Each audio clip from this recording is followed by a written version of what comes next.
श्री हनुमान जी महाराज के चरणों में और तुलसी बाबा जीव को अज्ञान से प्रकाश की तरफ ले जाने के लिए श्री हनुमान चालीसा पर प्रकाश डालते हैं।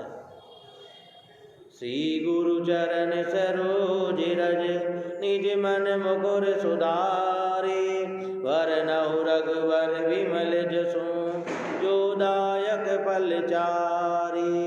बुद्धिहीन तनु जानिके सुमिरो पवन कुमार, बल बुद्धि विद्या देहु मोहि हरहु कलेश विकार। जय हनुमान ज्ञान गुण सागर, जय कपीस तिहुँ लोक उजागर। राम दूत अतुलित बल धामा, अंजनी पुत्र पवन सुत नामा। महावीर विक्रम बजरंगी, कुमति निवार सुमति के संगी। कंचन बरन विराज सुबेसा, कानन कुंडल कुंचित केसा।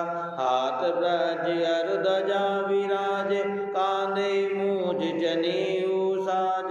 शंकर सुमन केसरी नंदन, तेज प्रताप महाजगबंदन। श्री राम जय जय राम, श्री राम जय जय राम, श्री राम जय जय राम।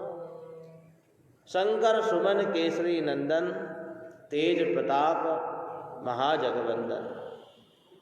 कल के सत्संग में हम यहाँ तक पहुँचे कि शंकर सुमन केसरी नंदन, भगवान शंकर ने राम जी की चरणों में सुमन रूपी रुद्र अवतार को भेंट किया है और केसरी के द्वारा इस संसार में उत्पन्न हुए हैं।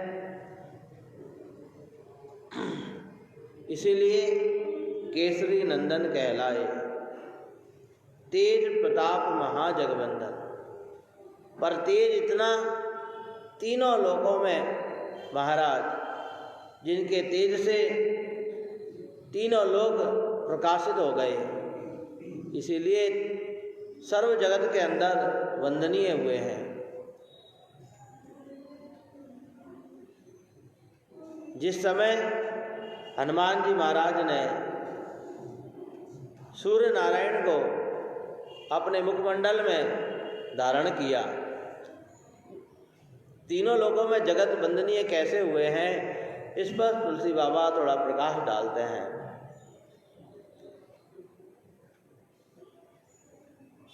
बाल समय कपि वक्ष लियो, तब तीनों ही लोक भयो अंधियारो। बाल समय कपि वक्ष लियो, तब तीनों ही लोक भयो अंधियारो। तीनों लोकों में अंधेरा हो गया, और अंधेरा जब हो जाता है तो कुछ नहीं दिखता। देवता लोग कांपने लगे। इंद्र के पास शिकायत पहुंची कि एक बालक ने सूर्य को अपने मुख में धारण कर लिया। इंद्र ने अपने वज्र का प्रहार किया।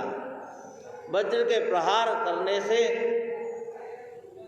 और हनुमान जी महाराज का मुख खुला, और मुख खुलने के कारण सूर्य नारायण बाहर आए हैं। सूर्य से भी ज़्यादा तेज है, इसीलिए तो सूर्य को धारण कर लिया, जो तीनों लोगों को प्रकाशमान करता है। इसीलिए तेज प्रताप महाजगबंदन, इसीलिए हनुमान जी महाराज जगत के अंदर वंदनीय हो गए।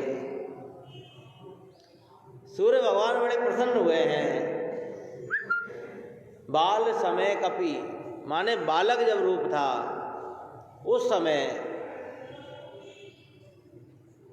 तब हनुमान जी महाराज को सूर्य भगवान ने कहा, सारे देवी देवता कुछ ना कुछ वरदान दे करके गए हनुमान जी महाराज को। कोई कुछ देता है, कोई कुछ देता है। तब सूर्य भगवान ने कहा कि मैं इस बानर को मैं पढ़ाऊंगा, मैं इसे ज्ञान दूंगा।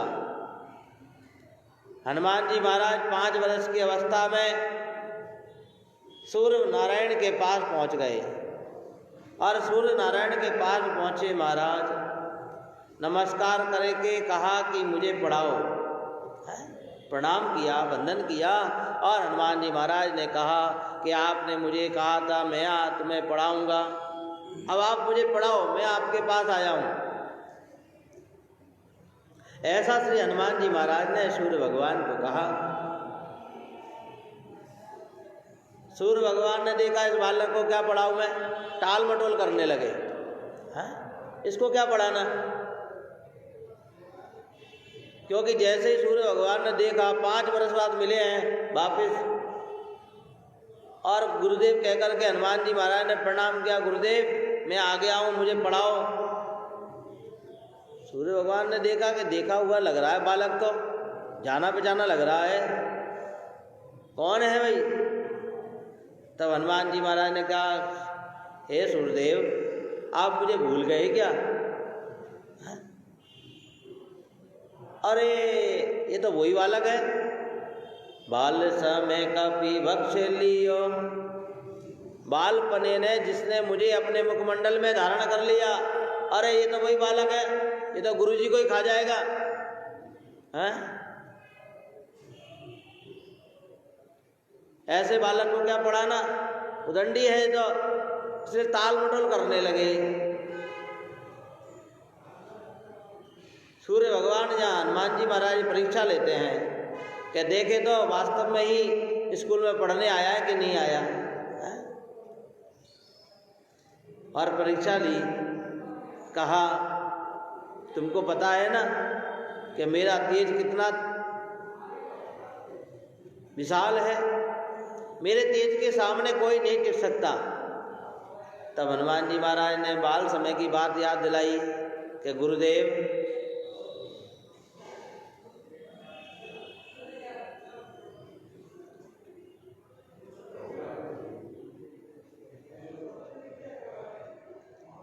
गुरुदेव आपको पता नहीं है कि आपके तेज संबित में आपको अपने मुखमंडल में धारण कर लिया था, और आप मुझे डरा रहे हो कि मेरा तेज असहनीय है, और तुमको अगर विद्या पढ़नी है तो मेरे साथ रहना पड़ेगा, क्योंकि सूर्य नारायण रुकते नहीं है कभी भी, और पीठ के पीछे चलोगे तो विद्या प्राप्त नहीं होती है। हाँ? गुरु के पीठ के पीछे नहीं बैठा जाता है, सन्मुख बैठा जाता है।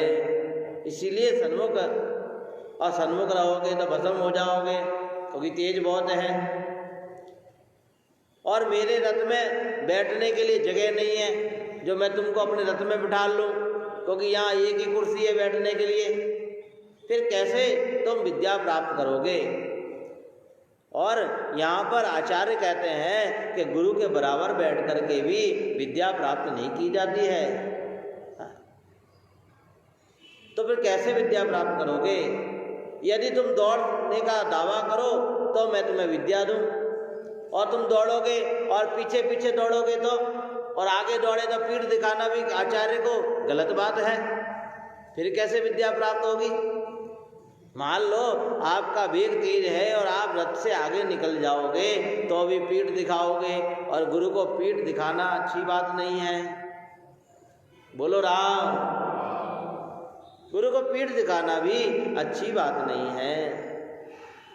हनुमान जी ने उत्तर दिया कि आपका वेग मेरे एक कदम के बराबर है। बोलो, इसीलिए जगत के अंदर वंदनीय है। सूर्य नारायण का पूरा तेज हनुमान जी के एक कदम के बराबर है। हनुमान जी महाराज ने कहा, गुरुदेव आप मुझे पढ़ाएं, मैं आपके सन्मुख होकर के और पीछे पीछे चलूंगा, पीछे कदम रखूंगा, उल्टा होकर के चलूंगा। मैं आपके सन्मुख होकर के अपने कदमों को पीछे रखूंगा, आप मुझे ज्ञान देते जाना और मैं पढ़ता जाऊंगा। ऐसा हनुमान जी महाराज ने सूर्य नारायण से कहा। और चलते समय यहाँ पर हनुमान जी महाराज ने कहा कि मेरा उदर व श्वास भी नहीं चलेगा। अब रह गया आपके तेज का सवाल, तो आपके तेज को मैं हरण कर लूँगा। हनुमान जी महाराज ने सूर्य के तेज का हरण कर लिया हमारा। इसीलिए संसार में पूरे जगत में वंदनीय हो गए। और यहाँ पर सूर्य के प्रकाश को हरण करने के बाद में और हनुमान जी साथ में चलते हैं तो महाराज सूर्य नारायण हनुमान जी के तेज से चमकते हैं आज। इसीलिए जीवन में व्यक्ति अपने जीवन में प्रकाश चाहता है तो सूर्य उपासना करता है। सूर्य उपासना के साथ में श्री हनुमान जी महाराज की उपासना, उसकी चिंता भी आपको नहीं करनी पड़ेगी। इसीलिए तेज प्रताप महाजगबंदन, ऐसा प्रताप है कि महाराज तीनों लोकों में आज वंदनीय हो गए। प्रताप शब्द किसे कहते हैं? जैसे महाराणा प्रताप हुए, ऐसे ही तेज प्रताप, तेज का इतना प्रताप है, माने प्रताप प्रा माने उत्कृष्ट और ताप माने प्रभावी। किसी के अंदर कोई तेज होता है, उससे हम बड़े प्रभावित होते हैं कि आपका मुखमंडल वाला प्रभावित वाला है, आपका व्यवहार कुछ प्रभाव करता है, आपके काम से हम प्रभावित हुए हैं, कुछ विशेष होगा ना तभी उसके अंदर प्रभावित शब्द लगता है। माने प्रताप, उसके अंदर कुछ प्रताप है। तेज प्रताप महाजगबंदन, जिसकी बुद्धि और बल के प्रताप से देव, असुर, गंधर्व और किन्नर इत्यादि प्रभावित हो चुके हैं। ऐसे श्री हनुमान जी महाराज, जिनके तेज से, प्रभाव से सभी लोग प्रभावित हैं, अतः उन्हें प्रताप से संबोधित किया गया। ऐसे जगत के अंदर तुलसी बाबा के श्री हनुमान जी महाराज हैं। बोलिए हनुमान जी महाराज की। इसीलिए भगवान की कृपा से ऐसे तेज को अपने जीवन में धारण करने का प्रयास करो। गुरु के पास जाकर के विद्या प्राप्त करी है। इसीलिए तुलसी बाबा लिखते हैं आगे, श्री राम जय जय राम, श्री राम जय राम, शंकर सुमन केसरी नंदन, शंकर सुमन केसरी नंदन, तेज प्रताप